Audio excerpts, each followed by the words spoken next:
står og filmer i hvert fall. Det er godt tegn. Jeg tror han sto holdt etter hodet, men han står og filmer. Fy flate. Nei, den der var helt galskap. Burde aldri padla der. Ja. Det måtte jo skje til slutt da. Damn! Ja, det var heftig.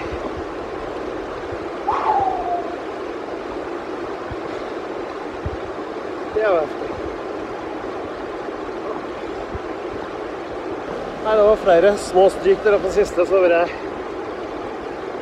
kom ned og båten måtte bare vippa rett rundt, altså. Hadde no fucking chance. Gikk det bra, eller? Gikk det bra? Du skadet deg ikke? Du skadet deg ikke? Du mistet åra? Men da er åra borte vekk, capsen er borte vekk, og solbrillene, og mangler en linse, så her må jeg ta en liten teknisk skritt, tenker jeg. Erlend gikk da rundt. Det bra med det er at han slo seg jo ikke, det var ingen fysiske skader, men han mistet capsen og solbrillene, men det verste er mistet padleåra si. Og uten den så er vi rimelig hjelpeløse her, altså. Det er jo klin umulig å komme seg noe videre her, uten padleåret. Og det å finne en padleåre uti her, da skal du ikke bare ha flaks igjen, altså. Da er det et mirakel hvis den dukker opp. Så vi er 2,5 mil fra målet, padling. Men det å bære gjennom buskas her, det er jo noe helt annet.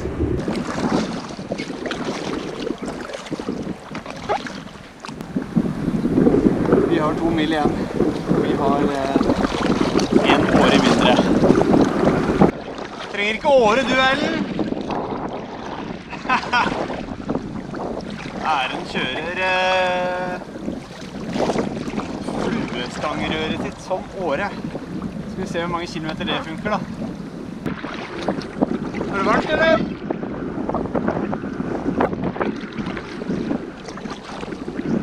Varmt og godt, vet du. Hjemme så er det jo 9-10 grader. Så er det jo liten bris. Og Erlend står i nettoen. Får kjørt seg litt. Godt han har den Orby-bakgrunnen han har. For det trenger han.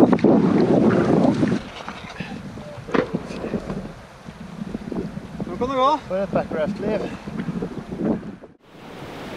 Ja, det var, jeg tror kanskje det er det heftigste stryket vi padla. Det er det, så det er jo til din kred da. Ja. Så var det... Til din kred så kom du kom helskjønne gjennom, jeg kom ikke så helskjønne gjennom. Jeg hadde flaks. Ren flaks. Men jeg gikk rundt, altså. Rett og slett. Det er en liten sånn åre-high-five, det er det man gjør når man er ferdig med padle. Det blir litt vrient med 1 åre. Så det var mistet i året. Og derfor så blir det gåing resten. Så nå blir det... Vi er ca. 2 mil, padling i hvert fall, fra marken nå. Jeg tror det faktisk er kortere hvis vi finner en god sti, for den elva går veldig zigzag. Ja, så tenker jeg at vi tar en litt tilkveld så vi får tørka opp teltet og litt sånn. Ja. Og så blir det en god, aktiv gådag i morgen nå. Det er det. Så neste gang blir det åresikring. Åresnor. Åresnor. Det var viktig det her. Men vi har fått den capsen. Det er kanskje det mest fantastiske av hele storyen. 2 kilometer ned her, så fløyt capsen. Så det var egentlig... Jeg har lyst til å finne capsen enn åra. Jeg har blitt mer glad i capsen enn åra. Hadde du ikke tradet bort capsen for åra? Ja, jo, kanskje. Ja, det er veldig glad i Patagonia-capsen. Ja, ja. Takk for nå. Du har gjort en god jobb.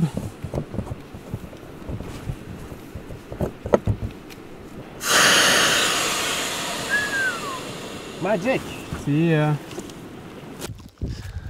Hei Jens, hva har vi rota oss bort til nå?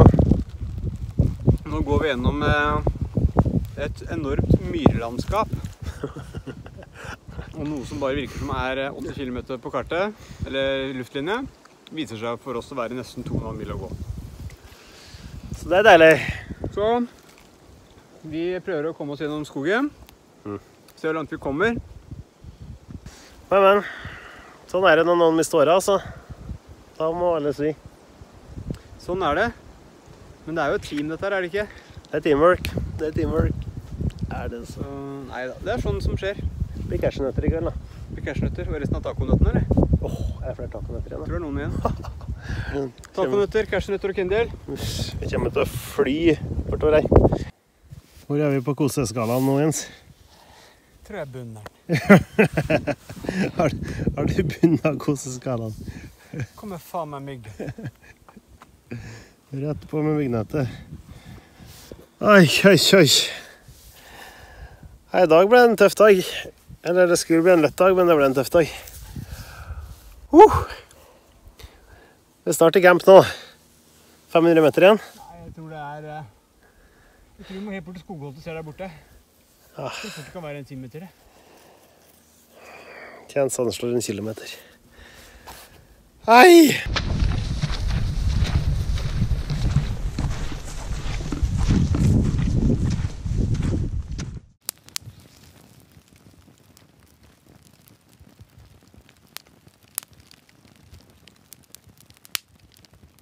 Det er overraskende hvor fort du går rundt. For du tenker liksom, du har tid til å tenke at nå går jeg rundt, så nå må jeg kanskje gjøre det. Dra i spruttrekk, gjøre noe, passe på årene. Ikke... Du prøver alt du kan for å liksom holde deg flytende, og så plutselig bare... Det går så fort, det. Ja, det går helt sjukt fort. Men det kanskje største streken i regningen i dag var jo at du mistet årene. Så det har gjort at det har vært en ganske rød dag. Det ble gåing. Det var jo da, vi har faktisk virkelig fightet oss gjennom over 13 kilometer. Men det terrenget her, vi har jo trampet rundt med, du har jo nesten 40 kilo sekk, i sump og myr og tett skau. Ordentlig dritterreng, altså. Så masse kratt, myr. Så det har kostet helt vanvittig mye krefter. Men planen var jo å gå langs elva. Det var en god plan. Ja, det var en god plan. Vanligvis har det vært kjempesti langs elva, det har vært helt ypperlig, men siste biten her, der var liksom slakk. Sikkert ikke sånn veldig sånn fiskeplass. Da var det ikke noe sti, altså. Men vi brukte jo først 2,5 timer på første kilometeren i luftlinjen eller sånn. Ja, det var helt sykt. Men det hjalp å komme opp i Furuskogen og... Det er en høydere da. Vi har fått finne Furuskog. Så nå fyrer vi et bitte lite bål med tyrived her, og det brenner som bare det. Så det er faktisk deilig. Første bålet uten sånn sur bjørk. Ja. Ikke noe røyk, masse god varme, bare god stemning.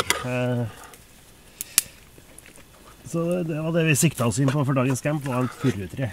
Og det var bra match, det. Det gjorde vi. Så jeg tenker vi er i rute til i morgen. Da blir det bussen tilbake i morgen, på dag 10. Nei. Så det er sprøtt å se liksom en ruseskjær over uka, og vi startet med det som tenkte, wow, dette var heftig.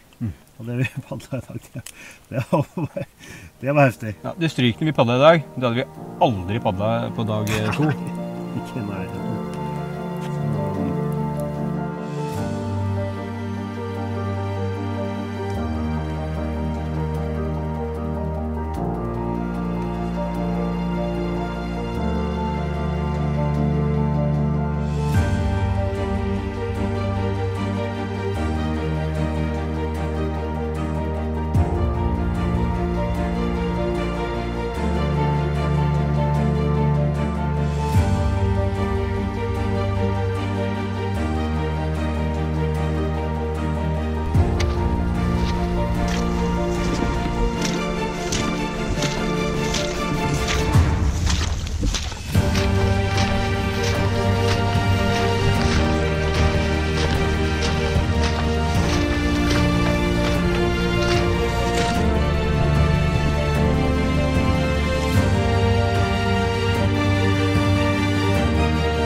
tok vi den, altså. 170 kilometer. Boom!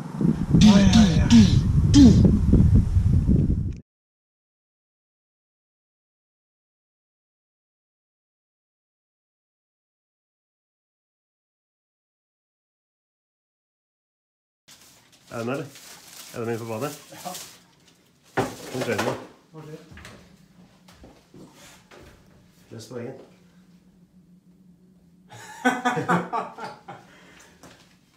La oss gjøre det. Sorry, ass. Men nå har vi delt helt så lenge. Det er helt greit her.